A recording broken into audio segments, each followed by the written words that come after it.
A. Pengertian peralatan kearsipan. Peralatan kearsipan adalah benda yang digunakan untuk mendukung kegiatan kearsipan. Fungsi peralatan kearsipan adalah sebagai berikut. 1. Sebagai wadah menyimpan arsip. 2. Sebagai alat pendukung guna, meringankan dan mempermudah pekerjaan dalam kegiatan kearsipan.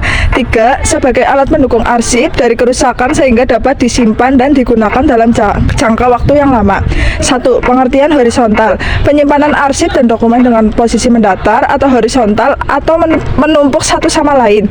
Yang kedua, pengertian vertikal merupakan menyimpan arsip dan dokumen secara tegak lurus atau vertikal, tidak ditumpuk serta menjadi susunan belajar ke belakang atau ke samping. Yang ketiga, pengarsipan lateral merupakan istilah menyebut penyimpan arsip dan dokumen secara berdiri atau lateral dan disusun secara berjajar menyamping. Contoh pengarsipan lateral dapat ditemukan pada penempatan buku di rak. Macam-macam peralatan kearsipan. Paham? 1. Filing cabinet merupakan lemari arsip yang terdiri atas beberapa laci, mulai dari 1 laci sampai 6 laci. Namun yang paling banyak digunakan adalah 4 dan 6 laci, berguna untuk menyimpan arsip atau berkas yang bersifat inaktif. 2. Rotary filling system atau alat penyimpanan berputar. Rotary filling system adalah semacam filing cabinet, tetapi penyimpanan arsipnya dilakukan secara berputar. Rotary filling system biasanya terbuat dari bahan yang kuat, seperti logam atau besi. Arsip yang disimpan pada alat ini dilakukan secara lateral.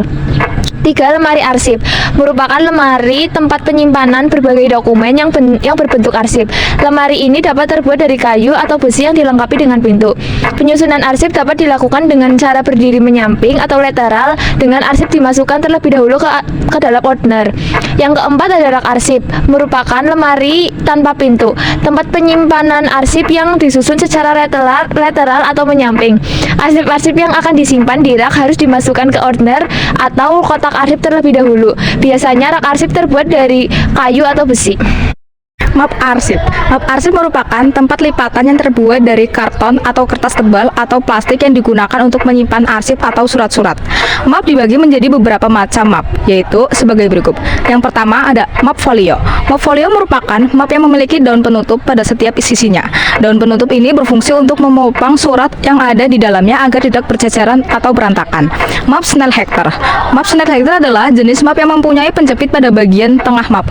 Arsip yang disimpan pada umumnya adalah arsip inaktif, tetapi dapat juga digunakan untuk menyimpan arsip aktif. Folder atau map tanpa daun penutup. Folder merupakan jenis map gantung memiliki bentuk berupa lipatan kertas tebal atau plastik, serta tidak dilengkapi dengan daun penutup. Folder mempunyai tab, bagian yang mempunyai pada posisi atas, untuk menuliskan judul atau label keterangan arsip yang disimpan di dalamnya. Hanging folder. Hanging folder adalah folder yang mempunyai besit bergantung. Fungsi besit bergantung ini adalah untuk dipasang pada gawang yang ada di dalam filing cabinet. Guide. Guide merupakan lembaran kertas tebal atau karton manila yang digunakan sebagai petunjuk atau sekat pemisah dalam penyimpanan arsip. Guide terdiri atas 2 bagian, yaitu sebagai berikut. Yang A, tab guide. Tab guide merupakan bagian yang menonjol untuk menulis kode-kode, tanda-tanda atau indeks atau pengelompokan arsip. Yang B, badan guide, berfungsi menopang arsip-arsip yang ada di belakangnya. Yang ketujuh ada ordner. Ordner merupakan terbuat dari karton yang sangat tebal sehingga cukup kuat jika diletakkan secara literal pada lemari atau rak arsip. 8. Stapler. Stapler digunakan untuk menyatukan sejumlah kertas. Stapler dibedakan menjadi 3 jenis, yaitu stapler kecil, stapler sedang, dan stapler besar. 9. Perforator. Perforator adalah alat yang digunakan untuk melubangi kertas atau kartu. Perforator dibedakan menjadi 3, yaitu yang pertama, perforator dengan 1 pelubang untuk melubangi kartu perpustakaan, papan nama, plastik, dan lain-lain. Yang kedua, perforator dengan 2 pelubang untuk melubangi kertas yang akan dimasukkan ke ordner. Yang ketiga, perforator dengan 5 pelubang untuk melubangi kertas yang akan dimasukkan ke binder ring. 10. Numerator. Numerator adalah alat yang digunakan untuk membubuhkan angka atau nomor pada lembaran dokumen. Numerator dibedakan menjadi 2, yaitu numerator kecil, numerator besar. Yang ke-11, kotak. Kotak digunakan untuk menyimpan arsip bersifat inaktif yang biasanya terbuat dari karton tebal. 12. Alat sortir digunakan untuk memisahkan surat atau warkat yang diterima, diproses, dikirimkan, kemudian disimpan ke folder. Alat sortir berbentuk seperti rak, kotak, berbentuk bertingkat, dan sebagainya, serta terbuat dari logam, kayu, plastik, atau karton. 13. Label untuk memberi judul pada map atau folder, lalu diletakkan pada bagian tab dan terbuat dari bahan kertas dengan perekat di belakangnya. 14. Tackler file, kotak yang terbuat dari kayu atau besi yang digunakan untuk menyimpan arsip berbentuk kartu atau lembaran berukuran kecil, serta bagian dalam tackler file dilengkapi pembatas sebagai pengingat. 15. Cardex atau card index kabinet, digunakan untuk menyimpan kartu indeks dengan laci-laci yang dapat ditarik keluar secara memanjang, serta terdapat plastik di bagian dalam untuk penyimpanan.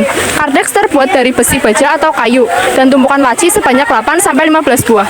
16. Rak kartu, sifatnya terbuka dan terdiri dari deretan laci.